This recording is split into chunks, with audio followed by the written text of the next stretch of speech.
Welcome to the Deep Dive. Today we're going nuclear, diving deep into David Bodansky's nuclear energy principles. This book's got it all. I mean, it goes from why we even messed with nuclear power to, like, the potential for nuclear terrorism. Really is everything, huh? It is. It's a huge amount of information, but don't worry. We're going to break it all down for you. Yeah, we're going to help make sense of this complex topic. Buckle up. Exactly. And speaking of complex, did you know after like a million years, nuclear waste is actually less radioactive than the uranium it came from? Really? That's kind of wild, isn't it? It is. It is. It really highlights like how much there is to learn about this whole thing. Yeah, there's so much to unpack. The science, the history, the future. You got it. Okay, so let's start with the basics. Why? Why did we even start messing with nuclear power in the first place? Well, imagine a world super reliant on fossil fuels. Oil, coal, natural gas. Oh, yeah. I can picture that. Yeah. And those energy sources came with a lot of baggage. You've got political instability, pollution, climate change, you name it. Yeah. Not exactly a sustainable party. No, not at all. So in the mid-20th century, it became really obvious, like, we needed to find something different. We needed an alternative. Needed an alternative, yeah. And nuclear energy was promising. It offered, the potential for tons of power without those greenhouse gas emissions. Right, like a clean slate, energy-wise. Right. Think about it like oil reserves. They're like a giant pie, right? Okay, I like pie. But that pie isn't evenly distributed. It creates all sorts of problems. Plus, burning it releases, those nasty greenhouse gases. So nuclear was like this shiny new pie, at least in theory. Yeah, it was. It was. Of course, it's got its own challenges, but countries like France generate most of their electricity with nuclear power, Right. over 70%. Wow, and what's their carbon footprint like? Way lower. Okay, so they've managed to decarbonize their grid pretty significantly. They have. That's interesting. But I gotta say, whenever I hear the word nuclear, I immediately think, mushroom clouds. It's a little intimidating, Well, it's true. Nuclear power has a pretty intense history, breakthroughs, setbacks, public anxieties. The early years, like the 40s and 50s, were full of optimism. Some folks were even saying it'd be too cheap to meter. Too cheap to meter, really? Yeah. What happened? What changed? Well, reality hit, as it always does. Costs ended up being higher than they expected. Concerns about safety and waste disposal started popping up. Right, and then there was the accidents, right? Chernobyl, 3 Mile Island. I mean, those are hard to forget. Oh, man, no doubt. No doubt. Thinking about those accidents, I remember learning about like the different types of radiation. Right. Right? Alpha, beta, gamma. To be honest, I'm a little fuzzy on the details. Yeah, it's easy to get lost in all that science jargon, but Right. understanding the basics of radioactivity is super important when we're talking about nuclear. So picture an atom. Okay, picturing an atom. Right at its core is the nucleus. And sometimes those nuclei, they're unstable, like a wobbly table. Okay. To become stable, they release energy, and that's what we call radiation. So they're just trying to find their balance. They are, and that energy comes in different forms, right? Alpha, beta, and gamma. Each one interacts with materials and, like, living tissue differently. Okay, so there's nuance here. There is, yeah. Alpha particles, for example, they're pretty heavy. You can stop them with a sheet of paper, even your skin. But if they get inside you, like if you breathe them in, they can do a lot of damage. So like a heavyweight boxer. Yeah. Strong up close, but easy to block from a distance. What about beta and gamma? Yeah, what about those? Beta particles, they're lighter. They can go further, like a martial artist maybe. They can get through your skin, but you can block them with like a thin sheet of aluminum. Okay. Then you got gamma rays, the real ninjas. Super energetic, can penetrate almost anything. You need like thick lead or concrete to block them. Oh, wow. Okay, so different levels of concern depending on the type of radiation. Absolutely. And then there's the whole issue of like long-term effects from low-dose radiation. That's where it gets tricky, right? Yeah, that's where the LNT model comes in, the linear no threshold model. It's used to figure out cancer risks from exposure, but it's pretty controversial. Controversial, how so? Well, it assumes that any amount of radiation, even tiny amounts, increases your cancer risk. Some experts think that's not totally accurate, especially at low doses. So our bodies might be able to handle a little radiation. Potentially. They say we have natural repair mechanisms, but yeah, it's definitely an ongoing debate. So much we still don't know. Yeah, but either way, understanding these different types of radiation is essential, especially when you're talking about nuclear reactors. All right, well, let's get into the reactors themselves. What's going on inside those giant concrete domes? That's where it gets really cool. First thing to know, there's not just one kind of reactor. There are several, each with its own, crooks. So not a one-size-fits-all situation. Nope. Most common type is a light water reactor, or LWR. They come in two main flavors: boiling water reactors, the BWRs, and pressurized water reactors, the PWRs. Okay. Imagine you're a water molecule in a BWR. Okay, I'm a water molecule. You're hanging out in the reactor core, get superheated by the fission process, turn into steam, and that steam goes right to the turbines to generate electricity. Wow, so it's boiling right there in the core. It is. It is. What about PWRs? How are they different? In a PWR, think of it like a more controlled adventure. You're still in the core, but the pressure's cranked up, so you can't boil, even though you're superheated. You transfer your heat to another loop of water, which then makes steam for the turbines. Ah, so it's like a relay race. Exactly. Okay, that does sound safer. Well, both BWRs and PWRs have multiple layers of protection to prevent accidents. It's called defense in depth. So like backup systems for your backup system. Exactly. They design these reactors to withstand all kinds of problems, even, the dreaded LOCA, LOCA? a loss of coolant accident. Okay, that sounds serious. What does that mean exactly?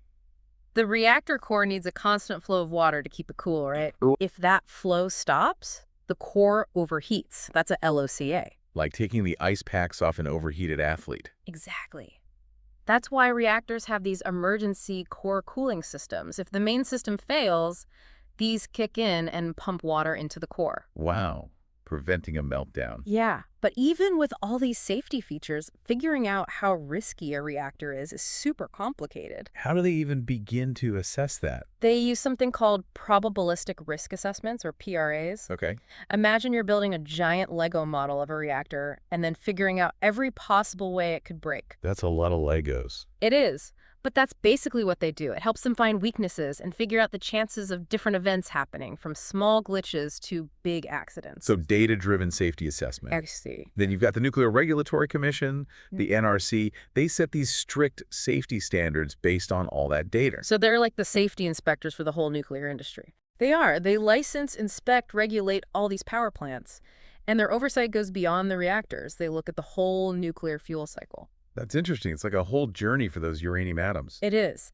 It all starts deep underground in a uranium mine. They extract it from the ore, refine it, then it goes through this process called enrichment. Enrichment. Is that like what did you do to smoothies? Kinda.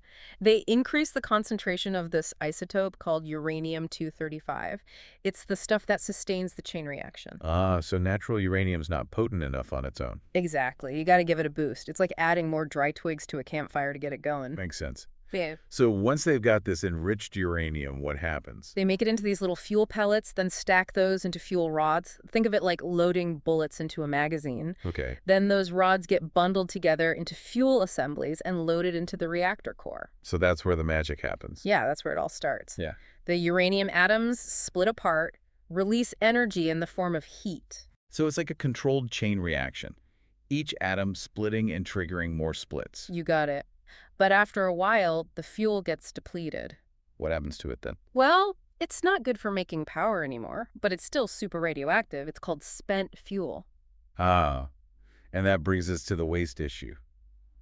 What do you do with all that stuff? That's the million-dollar question. You can't just throw it away. No, you can't. It's one of the biggest challenges facing the nuclear industry. You've got all these different types of waste, different levels of radioactivity. You need specific ways to deal with each of them. Right. It's not a one-size-fits-all problem. Nope. And how do you even measure how dangerous this waste is? Oh, well, there's this thing called water dilution volume, or WDV. It tells you how much water you'd need to dilute the waste so it's safe to drink. Okay. It's an interesting idea, but, it's not perfect. It doesn't tell the whole story. Right, because there's so many other factors to consider. Exactly. You got to think about the half-lives of the radioactive stuff, their chemical properties, and how they could, potentially reach people or the environment. It's complicated. It is. And then you have the ultimate question. What do you do with it all? Where do you put it? That's when the debate gets really heated, right? It does. The most accepted idea is deep geological repositories. Basically, underground bunkers designed to keep the waste isolated for thousands, maybe millions of years. We're talking about engineering solutions that last for millennia. That's ambitious. It is, but it's based on solid science. I hope so. The idea is to bury the waste deep down in stable rock formations, somewhere it's not going to be messed with by natural processes or human activity. What about Yucca Mountain? I know the U.S. has been working on a repository there for years. Yucca Mountain, it's a really controversial project. It's got a lot of political opposition, technical challenges. I can imagine. The science behind it seems solid, but public perception and politics, they play a huge role. It's amazing how much is riding on decisions we make today, considering the timescales involved. Absolutely, and that's just one side of the coin. Compared to the threat of nuclear weapons, managing waste might seem like a walk in the park. Right.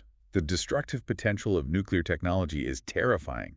It's the other side of this coin, the one that keeps me up at night. Yeah, it's a serious topic, but one we can't avoid. Okay, so let's talk about nuclear weapons. Let's go there. Welcome back. All right, so picking up where we left off, it's time to talk about nuclear weapons, the destructive power of, the atom unleashed.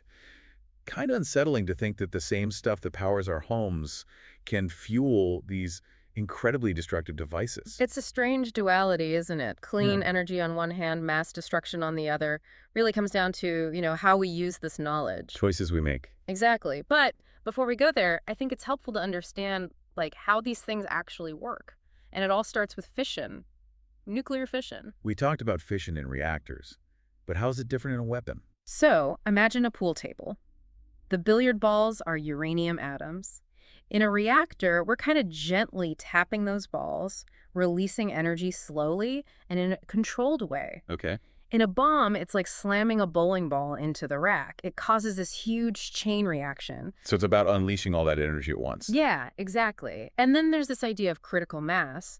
It's the minimum amount of this fissile material you need to keep that chain reaction going. Okay. In a bomb, you have to bring enough of that material together, uranium or plutonium, to create what they call a supercritical mass. And that's when things get, well, explosive. You got it.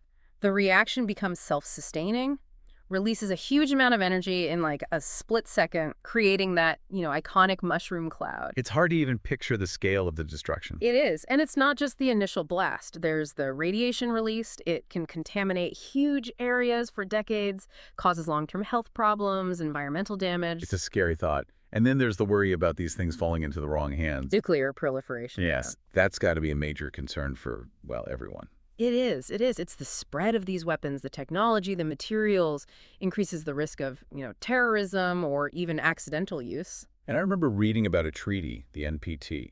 It's supposed to prevent the spread of these weapons. Yeah, the Treaty on the Non-Proliferation of Nuclear Weapons, it's been a cornerstone of global efforts to limit how many countries have these weapons. So like an exclusive club, and we're trying to keep the membership small? Something like that, but it's tough. There are always challenges. I bet. Trying to enforce something like that globally. Some countries always want to join the club. It's a constant back and forth. Intelligence agencies trying to track materials, diplomats trying to maintain pressure, but it's essential work. The stakes are high. They are. Okay, so we've talked about the challenges of nuclear power, but are there any reasons to be optimistic about its future? Actually, yeah, there are. Despite all its problems, the checkered past, nuclear energy could play a big role in a cleaner future. It doesn't produce carbon emissions. And that's a big deal when you think about climate change. That's true. But what about the issues we talked about? Safety, waste, cost? Is there anything new on the horizon? There are some exciting developments. Have you heard of Generation 30 reactors? Generation the 30. Sounds futuristic. What's so special about them? Well, they're designed to be safer, more efficient, produce less waste. So, like a whole new generation of nuclear power. That's the idea. Some of them operate at higher temperatures, which makes them more efficient. Others use different coolants, Like what? like molten salt or helium gas. These could potentially be safer, and make less waste. Wow. Okay, so addressing those big concerns. Exactly. And then there's this growing interest in small modular reactors, SMRs. Basically, they're like mini reactors. Any Yeah, reactors? you build them in a factory, ship them to the site, assemble them there. So instead of these massive plants. Exactly. It's like Lego blocks of nuclear power. Interesting. Because they're smaller, they could be cheaper to build and easier to integrate into the existing power grid. They could be a good option for countries that aren't ready to go all in on large-scale nuclear. That's right. But even with all these advances, nuclear power still has a lot of hurdles to overcome. Like what? Public perception, for one, Right. that's a big one. Decades of, negative headlines, fears about radiation, it's taken its toll. I get it. Chernobyl, Fukushima, those accidents were terrifying. Absolutely. And they definitely hurt public trust. But, the industry has learned from those mistakes. Safety standards have improved. Significantly. Think about it like comparing modern air travel to the early days of aviation. Less risky. Way less risky. Okay, that's a good way to think about it. So acknowledging the past, but also recognizing that things have changed. That's the key. And it's important to have honest conversations about the risks and the benefits. All right. Let people make informed decisions. But public perception is only part of the problem, right? Yeah. There's also the economics and the politics of it all. Right. Nuclear plants are expensive to build. They're competing with cheaper sources like, natural gas. And then you've got all the regulations. It's a complex picture. It is. The future of nuclear power, it's really uncertain. It could be a key part of a sustainable energy future. But it's going to take a lot of effort from governments, from industry, from the public. So we're at a crossroads. Yeah. Nuclear power could fade away, or it could have a resurgence. Time will tell, I guess. Yeah. But for now, let's shift back to that more immediate threat, nuclear terrorism. Right, still a very real possibility. Absolutely. So let's dive into some of the scenarios, what could happen if terrorists actually got their hands on a nuclear weapon. Welcome back to the Deep Dive. We've been exploring the world of nuclear energy, the good, the bad, and the potentially catastrophic. So here we are in the final part of our dive.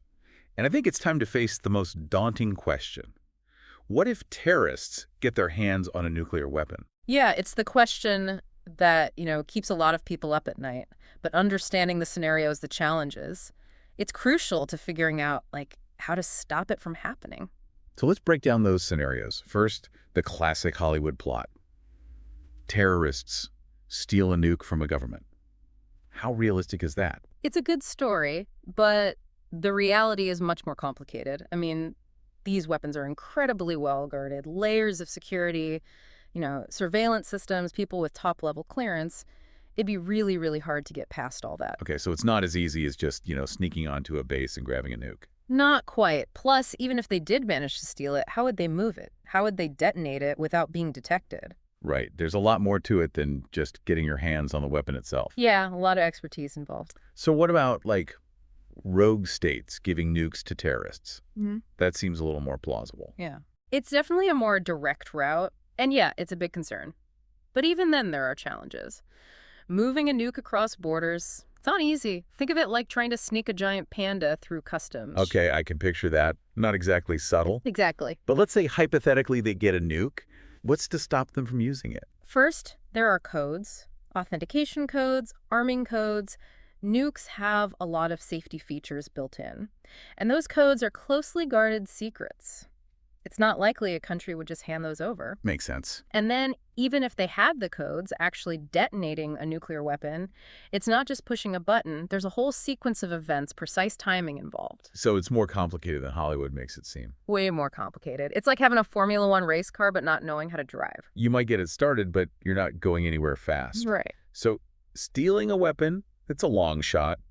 But what about other threats? I've heard of dirty bombs. What are those? Yes. A dirty bomb, sometimes called a radiological dispersal device.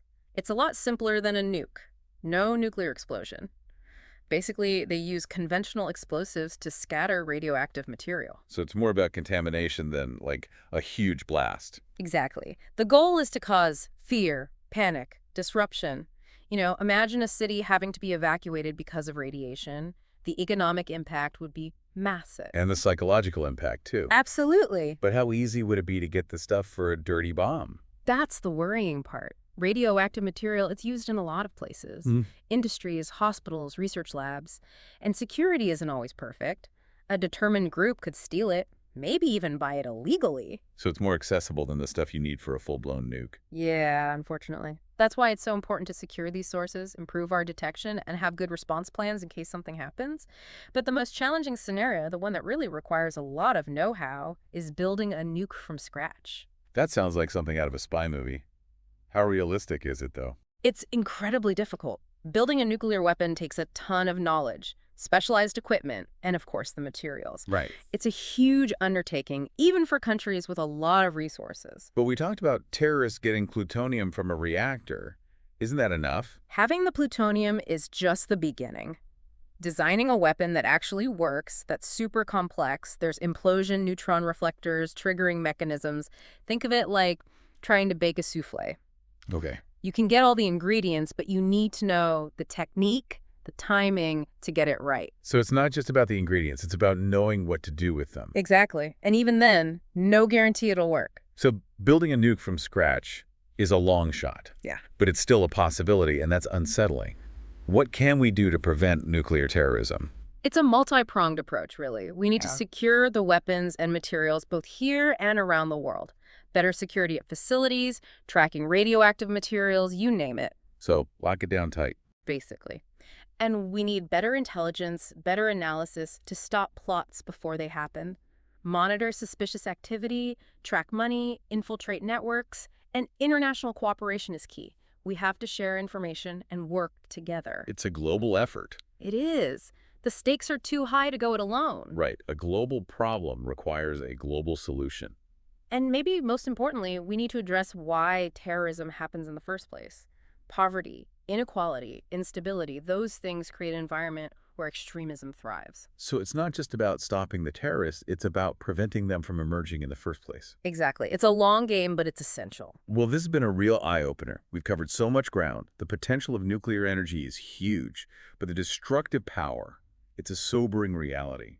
It's a technology that needs to be handled with care, with vigilance. We need to use it wisely. I agree. There are no easy answers. But the choices we make today about nuclear energy, about nuclear security, they'll have a huge impact on our future. Thank you for joining us for this nuclear deep dive. We hope you've learned something new, and maybe it's even sparked some further exploration. Stay curious, keep learning. There's always more to discover.